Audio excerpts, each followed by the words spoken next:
Chapter 15. Chengli awoke in the gloom and silence of a tent. He rubbed his wrists and found they were not bound. He turned his head to look across the tent. A mistake. Pain shot down his neck and across his shoulders. He groaned and lay still, praying to the mountain spirits for help. "Wake up," came a voice. "Wake up!" He forced open his eyes, and Mei Ling's face came into focus. "Shh," she whispered. "Haza's men found us. They're outside." "Where are we?" Chengli whispered back. "Why aren't we tied up?"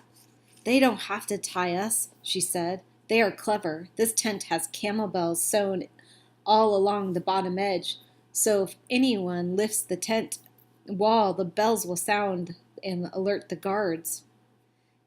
"Is there a guard?" Chengli asked. "Of course, two of them sitting right outside the door flap." Chengli closed his eyes and rubbed his aching head. "What now, old Whitebeard? What do I do now?" He ran his hands through his short-cropped hair and rolled his shoulders to rid them of their stiffness.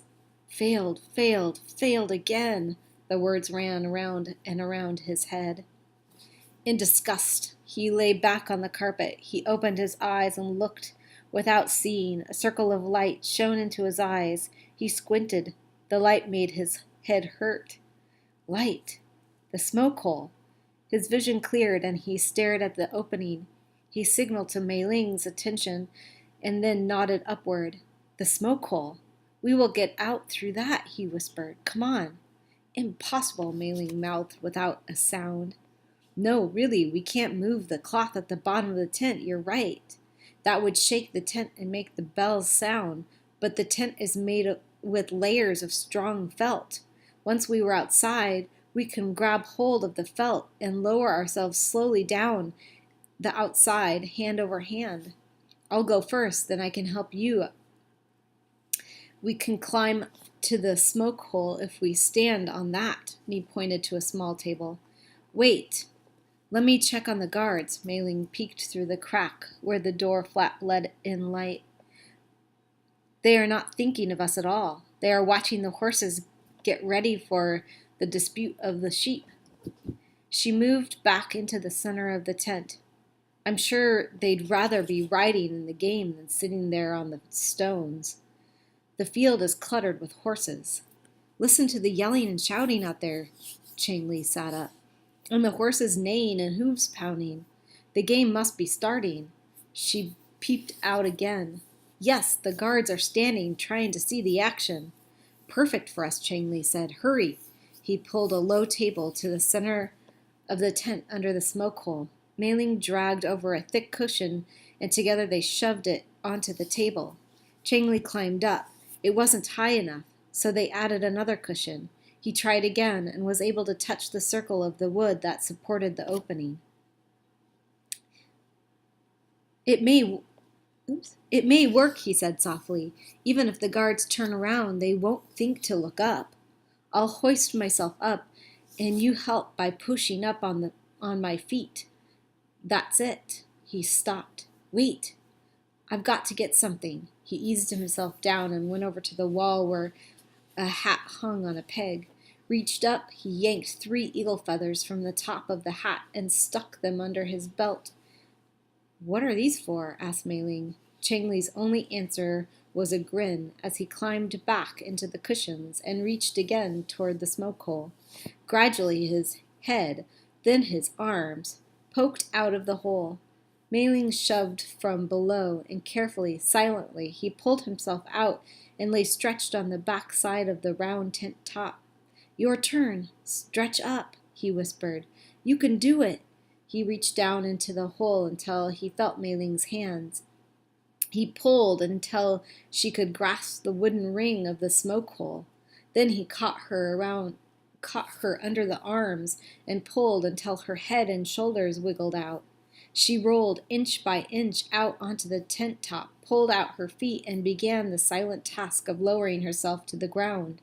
She balanced on one and then another of the ropes that lashed the felt tent's sides into place. Chengli followed. When he reached the ground, he stood still, listening, thinking. Now what? He imagined Whitebeard standing there with him, and he talked to the old grandfather in his head. He had learned one thing: he could plan. And plans didn't have to be made in advance. You could make up plans quickly. And a good plan, Chengli glanced around. A good plan was when you tried to think of what would happen next. From here, he could go straight across the stream and up the mountain to the horse. But what happened next would be that someone would see them and capture them again. He looked to his left along the back of the remaining yurts and away from the commotion of the galloping horses. All he saw were some meandering sheep and a few clothes hung over a bush to dry. The clothes looked like women's clothes, embroidered in bright red, blue, and yellow. The sheep munched grass just beyond the clothes. "That's it! Come on," Chengli whispered. "I'm used to sheep from my life with Hogenius, so just walk slowly as if we were caring for the sheep and don't look back." He led Mei Ling to the bushes behind the tents and lifted off 2 skirts from the bush. Her puzzled look disappeared. She grinned and pulled down a jacket vest and 2 headscarves. Hugging their treasures, they moved behind the last yurt, put their new clothes on right over the old. The long skirts had to be fastened up under their arms, but the strange fit was covered by the jacket and vest. Mei Ling giggled. "Here we go. 2 girls taking their sheep to higher pasture." Chengli pointed down the valley away from the crowds and also away from the path to their horse. He picked up a stick and prodded the sheep into line. "Move gently, move slowly," he cautioned quietly. They moved down the valley, following the sheep until they saw an open space high on the hill along the edge of the forest. "There's a good place to take sheep. When we get up there, we can leave the sheep and duck into the forest." Chengli drove the sheep across the stream and up the hill. The hill was steep. The sheep were slow. Chengli glanced back and saw people gathered near the bushes. "Wondering what happened to their clothes," he said. Mei Ling looked back. "They're pointing up here," she breathed. "They know who we are." "Run!" shouted Chengli. "They're sending a dog." The yapping of the dog grew louder as it bounded up the hill. "Over here," Chengli yelled. "The path bends out of their view. Get behind me. I'll take care of the dog." He grabbed a fallen tree branch and turned to face the attacking dog. Barking ferociously, it leaped at Mei Ling and bit into her arm. "Aye!" Mei Ling screamed as blood spurted from her wound. The dog jumped up for another attack, but Chengli lunged at it with all his strength. The tree branch made contact. The dog whimpered and lay still. I'm dying," sobbed Mei Ling as she dropped to the ground. "And you've killed the dog." "You're not dying, and neither is the dog," grunted Chengli. "It's just stunned and already waking up." He grabbed at the scarf tied around his head and yanked it down over the dog's feet. "This will hold him still," gasped Chengli. It's the hobble I use on our camels." He pulled the scarf into 2 loops around the dog's forelegs and forced them close together. Another loop yanked the left hind legs tight against the other 2. He quickly knotted the 3 legs together and jumped out of reach as the dog woke up. It snapped and snarled, but could only thrash around helplessly on the ground. Chengli pulled Mei Ling toward the trees. "That dog bit right through your arm," Chengli said. "Give me your headscarf. I'll wrap it around the wound as tight as I can. That should stop the bleeding. We'll have to clean it, but we can't stop now. We'll clean it at the first stream we find." As Chengli worked, Mei Ling groaned, clutched at her arm, and fought back tears. "We've got to get out of here," Chengli said. Looking back. "I can't see anybody. That means they can't see us. Here, drop the vest and your stolen skirt. I'll do the same. When they get here, they will be sure that we dropped the clothes as we ran this way." "Well, it's true," gasped Mei Ling. "No, not at all," Chengli said. He helped Mei Ling to her feet and turned so that he could hoist her onto his back. Stumbling under Mei Ling's weight, he crossed the grass and moved into the forest, heading back toward the settlement. "What are you doing?" Mei Ling whispered. "We can't go back." "That is exactly what Haza and his men will think," said Chengli. But we are high above the valley now. No one will think to look this way. Shh, I hear them. Chengli stopped and set Mei Ling down under the branches of a spruce tree. In the distance they saw two Haza men rounding the bend right where the clothes were dumped.